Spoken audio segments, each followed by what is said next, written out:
Assalamualaikum warahmatullahi wabarakatuh. Selamat pagi anak-anakku semua, khususnya kelas 11 farmasi.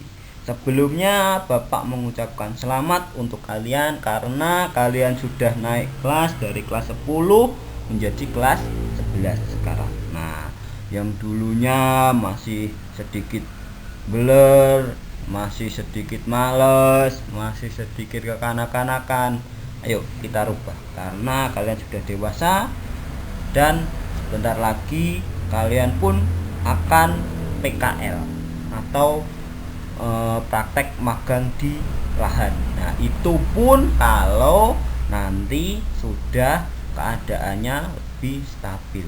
Pak, ada PKL atau enggak Pak nantinya? Nah, itu kita lihat rekomendasi nanti dari pusat. Kita tunggu saja, tetap terus berdoa dan selalu menjaga protokol kesehatan walaupun di rumah ataupun di sekolahan. Pak, nanti ada tatap muka Pak? Insya Allah kalau misalkan nanti memungkinkan akan dijadwalkan adanya tatap muka. Tapi kalau tidak, Bapak usahakan menyampaikan materi sedemikian mungkin sehingga kalian mudeng. Walaupun tidak ada tatap muka, minimal mudeng. Nah, itu yang Bapak harapkan. Oke, hari ini Bapak akan mengampu selama 1 semester ke depan untuk farmakologi. Untuk pelayanannya pastinya sudah diampu oleh Bu Silvi. Nah, untuk farmakologi itu apa toh Pak? Kan kelas 11 belum kelas 10 kemarin belum ada. Kemarin adanya hanya dasar-dasar kefarmasian. Oke, dan farmakognosi dasar. Nah, untuk farmakologi, farma itu apa? Dulu Bapak sudah pernah nyinggung. Farma itu apa? Obat. Logi itu apa? Dari kata logos atau ilmu. Jadi ilmu tentang pengobatan. Nah, jadi farmakologi itu penerapan dari obat A itu untuk penyakit apa? Nah, kok bisa menyembuhkan penyakit itu, mekanismenya seperti apa? Nah, terus efek sampingnya seperti apa nek minum obat itu? Nah, jadi obat itu bukan obat itu kan zat kimia, zat yang berbahaya sebenarnya. Nah, jadi kita minum mesti ada 2 efek, ada banyak efek bahkan. Nah, salah satunya efek yang diinginkan itu apa? Efek terapeutik atau efek kesembuhan bahasa Jawanya, bahasa yang bahasa awam yang pengen yang gampang dimengerti. Efek kesembuhan. Jadi aku ngombe obat iki pengennya mari. Nah, tapi ingat di obat itu bukan hanya efek kesembuhan tok, ada efek samping juga. Nah, selain efek samping ada lagi Pak, ada yang namanya efek toksik racun. Nah, ada. Nah, jadi nanti efeknya itu apa Pak? Ada banyak. Ada, nanti Bapak jelaskan lebih lanjut. Hari ini kita hanya membahas tentang KIKD dan dasar gambaran farmakologi itu seperti apa. Nah, makanya Bapak jelaskan sekilas saja di sini. Nah, jadi obat nanti yang kita pelajari itu, contoh misalkan tadi obat A atau misal paracetamol lah yang kalian sering dengar atau mungkin kalian sudah tidak asing lagi. Contoh paracetamol. Nah, saya minum paracetamol pengen apa? Oh, pada saat apa? Nah, itu dulu. Misal demam. Nah, saat demam saya minum paracetamol. Kenapa harus minum paracetamol? Saya pengen sembuh, demamnya biar turun. Nah, itu adalah efek farmakologi. Nah, yang kita inginkan atau disebut juga, maaf, bukan efek farmakologi tapi efek terapeutik. Nah, tapi ada juga efek sampingnya. Efek sampingnya apa Pak? Minum paracetamol ngantuk. Nah, itu efek samping. Loh, oh, berarti itu Pak. Lah kalau efek toksiknya Pak, efek toksiknya apa? Kalau kalian minum paracetamol sekali minum 4 tablet, ya udah namanya overdosis atau efek toksik. Nah, ini terjadi apa Pak? Ginjal, bukan ginjal, hepar kalian akan rusak. Nah, itu nanti yang akan kita pelajari selama 1 semester. Jadi gambarannya seperti itu. Oke, tidak usah menunggu lama, kita bahas KIKD yang akan kita pelajari dalam 1 semester ke depan. Oke, langsung saja cekidot.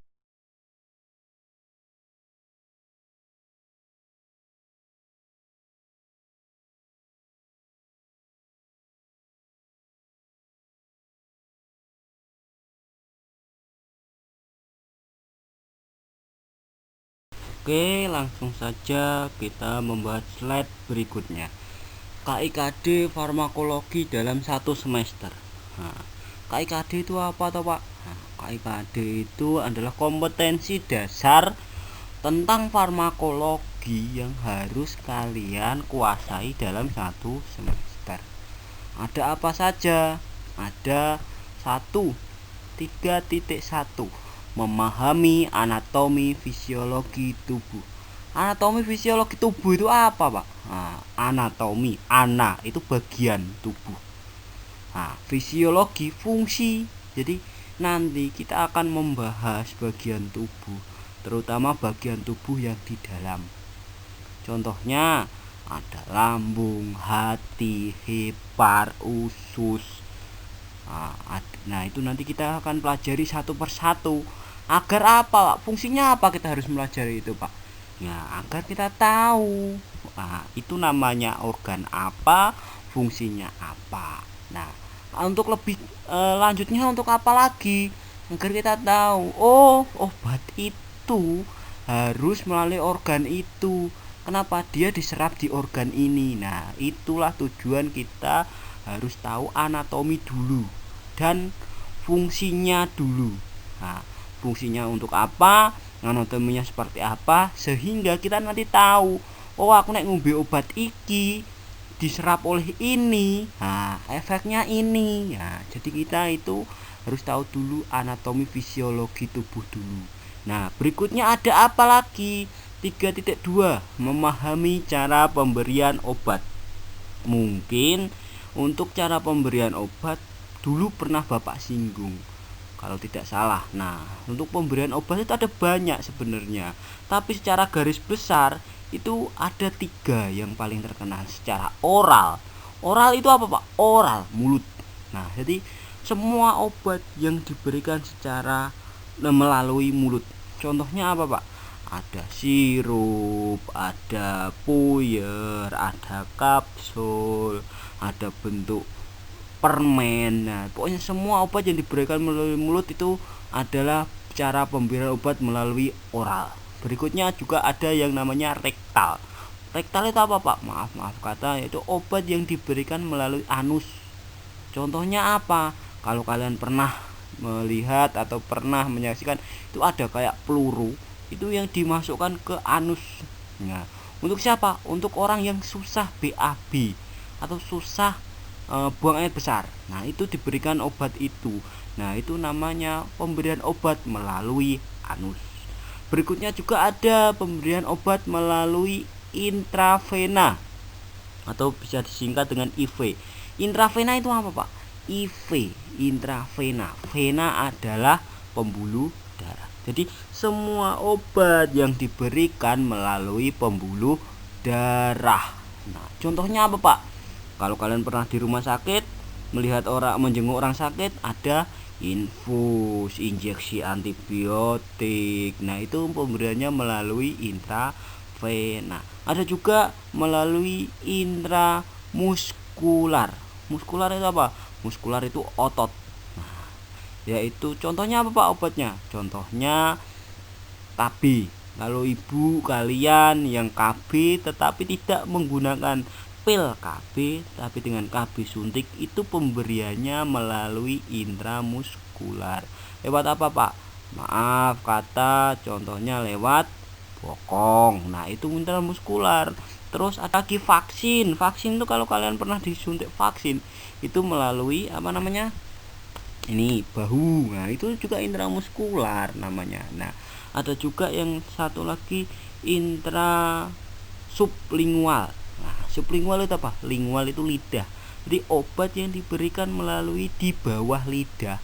Nanti kita bahas secara detailnya nanti di KIKD 3.2. Jadi ada banyak sekali cara pemberian obat. Nanti Bapak usahakan menyampaikan materi dengan sejak lebih menarik. Jadi kalian nanti biar belajarnya lebih enak. Nah, terus ada lagi yaitu 3.3, yaitu menganalisa obat berdasarkan penyakit yang berhubungan dengan sistem pencernaan. Jadi kita harus tahu obat ini untuk penyakit apa, nah, obat ini untuk penyakit apa. Nah itu kita harus tahu. Nah, jadi nanti kita akan bahas obat-obat untuk sistem pencernaan contohnya apa toh. Nah kita harus tahu minimal kalau kita misalkan ada tetangga yang sakit diberikan obat, misal contoh yang paling terkenal ranitidin, promah, milanta, itu adalah obat-obat pencernaan. Jadi kalian nanti kalau ditanyakan oleh tetangga kalian, ibu kalian atau kerabat kalian, lagi obat apa? Oh itu kata Pak Pedi kemarin obat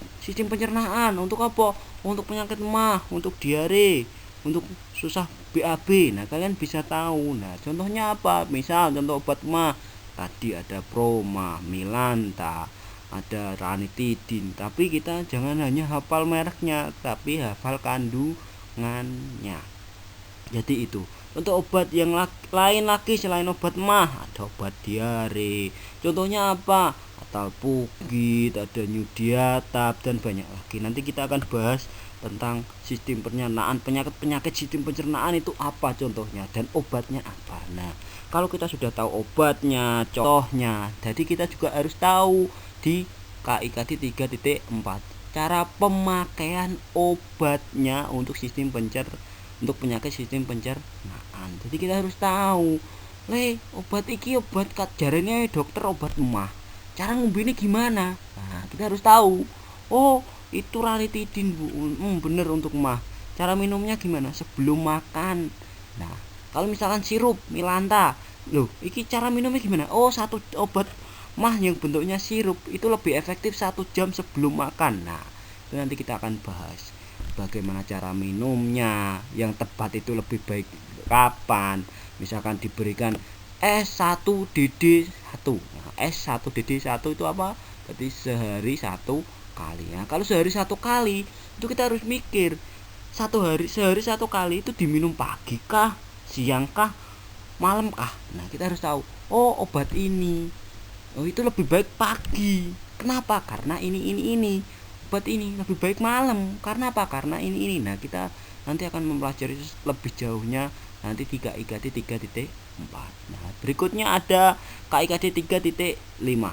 Nah 3.5 ini akan menganalisa obat berdasarkan sistem obat sistem saraf pusat. Nah, dan cara pemakaiannya juga di 3.6. Nah, nanti kita akan membahas obat-obat contoh obat-obat penyakit sistem saraf pusat itu apa, cara pemakaiannya gimana, terus efek sampingnya apa, mekanismenya apa, kan kita bahas nanti di 3.5.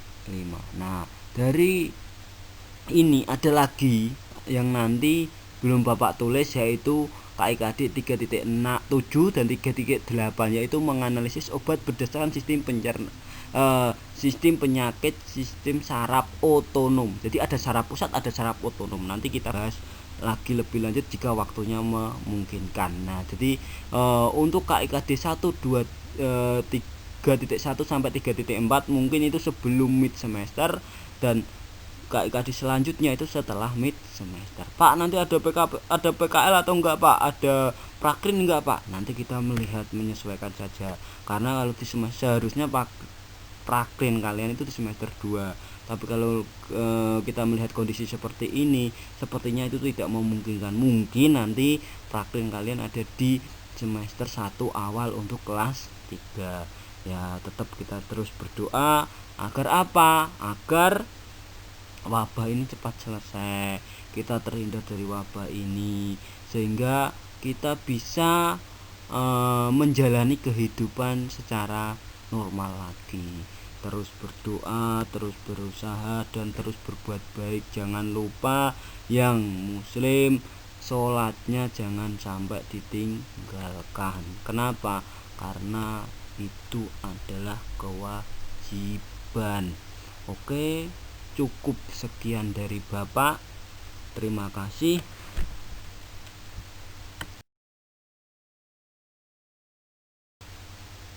Terima kasih, kurang lebihnya Bapak minta maaf. Sampai ketemu lagi di minggu depan. Kalau nanti ada tatap muka, dijadwalkan tatap muka, kita akan adakan tatap muka. Tapi kalau tidak ada, nanti kita akan tetap melalui pembelajaran online. Kurang lebihnya Bapak minta maaf. Wassalamualaikum warahmatullahi wabarakatuh.